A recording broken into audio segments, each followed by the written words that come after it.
Fiang, sinabi mo sa akin noon na nawalan ka ng respeto. Totoo ba? Hindi ka lang marunong rumespeto? Kasi kung iisipin mo, pagrespeto ba yung pagsisigaw sa hapagkainan?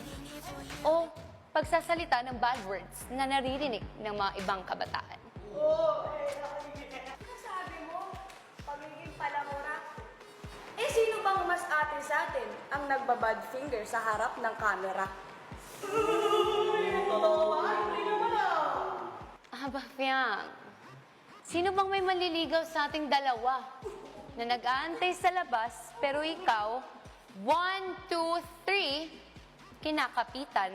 Sila na nga yung lumalayo sa'yo, di ba? Pero bakit mo pinipilit yung sarili mo? Oops! You disrespect him.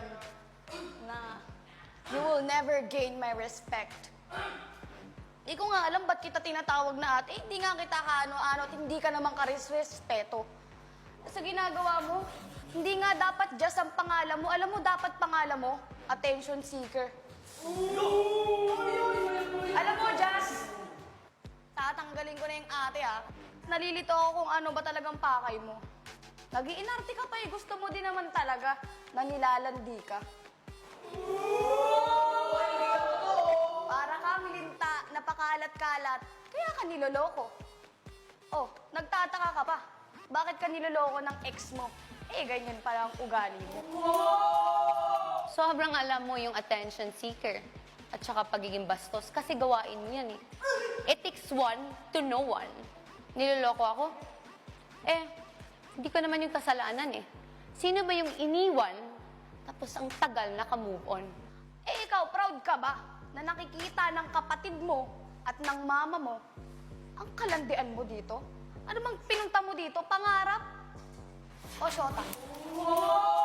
Hindi naman ako pumasok dito para maging syota. Kaya kung gusto mo, kunin mo. Hindi ko naman chinayin si JM, so kasalanan ko ba na siya yung mismong lumalapit sa akin? Sino bang nagchichika sa'yo na gusto ko yan? Sino? Wala. Sariling utak mo lang yun. So tinanong mo ako, masaya ba yung nanay kapatid ko? Dahil ginagamit ko edukasyon, ibalik ko yung tanong ko sa'yo. Masaya ba yung nanay mo sa mga pinagagawa mo dito? Oo, masaya. O di congrats sa'yo. Sinong nauna? Sure ka bang optimistic ate ka na yan? Next pair. O kaya pakita ate?